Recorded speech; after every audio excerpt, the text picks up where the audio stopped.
E girando as notícias, o projeto de lei que acaba com as saidinhas temporárias de presos em feriados e datas comemorativas, a chamada saidinha, foi aprovado pela Câmara dos Deputados na última quarta-feira. Sobre esse tema, nós vamos conversar agora com o advogado criminalista e especialista em segurança pública, Berlinque Cantelmo. Muito bom dia, seja bem-vindo aqui ao Jornal da Manhã. Bom dia, querida. Bom dia, Brau. Bom dia a todos os espectadores do Jovem Pan News. Estou aqui à disposição para nós tratarmos do PL 2353 de 2022 mais uma vez e que agora segue para sanção ou veto presidencial efetivamente.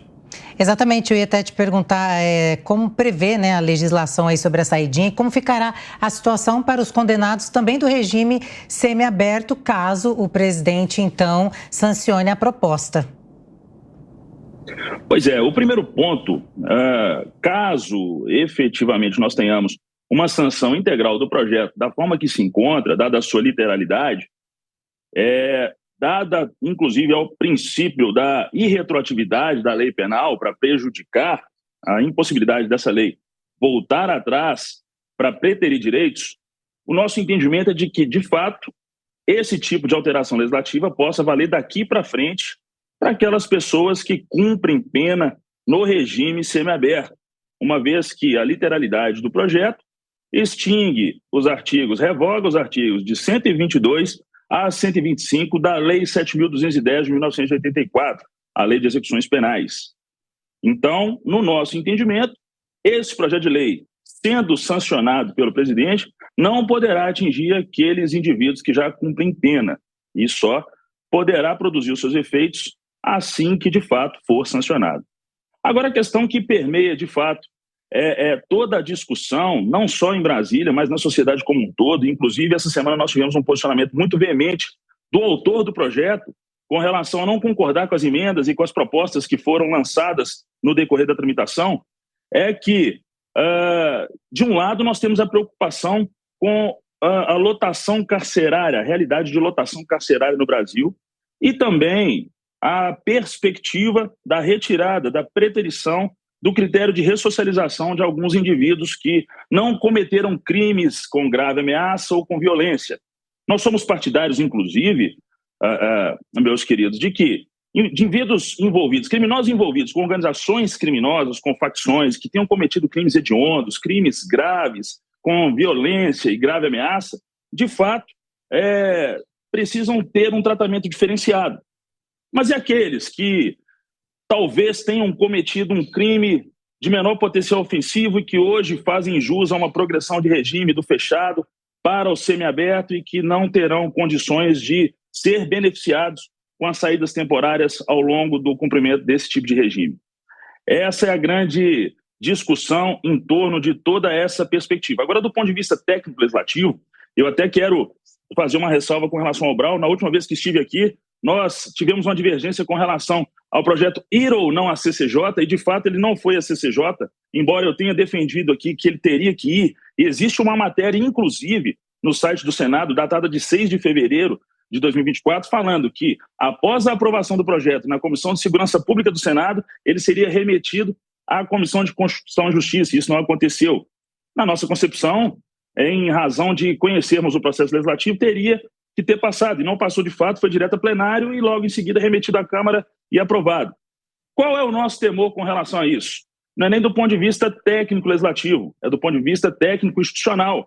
Nós temos uma grande preocupação que esse projeto, em se tratando de ser sancionado pelo presidente da República, sirva para promover um acirramento institucional entre poder legislativo e poder judiciário, a exemplo do que nós temos agora com a PEC da criminalização das drogas, que vem a reboque de uma discussão paralela com a tramitação de uma ação direta de inconstitucionalidade no Supremo Tribunal Federal, visando também discutir a interpretação que será dada daqui para frente ao artigo 28 da Lei 11.343 de 2006, a lei que trata dos crimes de uso e consumo e tráfico de drogas. Por quê? Porque o PL 2253 de 2022, em sendo sancionado da forma que se encontra, pode, em algum momento, nós não estamos afirmando, mas pode, em algum momento, sofrer também um ajuizamento de uma ação direta de inconstitucionalidade, não só pela perspectiva de tramitação, mas para também a aferição de uma série de outros critérios, não só constitucionais, mas de razoabilidade, proporcionalidade e adequação necessária. Perdão por delongar. Imagina.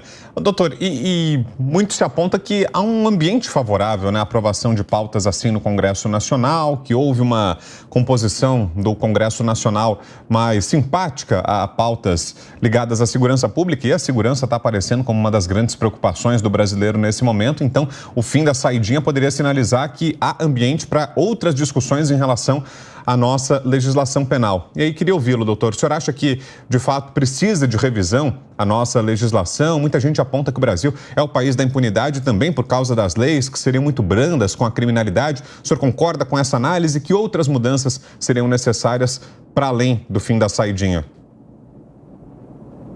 Perfeito, Brown, eu concordo. Eu acredito que o Brasil, de fato, precisa de uma revisão na legislação penal, na legislação processual penal, inclusive. Mas, olha,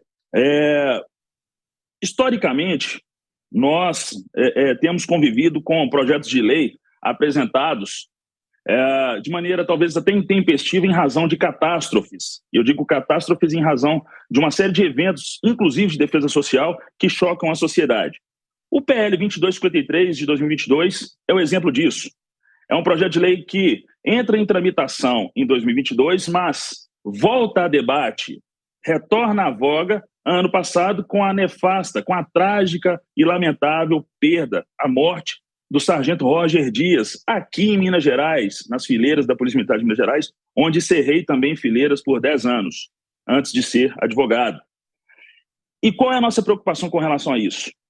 Dada essa urgência social em razão do clamor público, em razão de determinado caos circunstancial instalado, esses projetos tendem a ter uma tramitação em regime de urgência, sem tanta participação popular ou participação de entidades que podem contribuir tecnicamente para que haja um recrudescimento da legislação penal, haja, sim, um reforço da legislação penal, porém dentro do critério necessário de razoabilidade e proporcionalidade. Nem tanto ao céu e nem tanto ao inferno. Perdoa a expressão, entre aspas, nesse sentido, mas é o que nós temos vivido.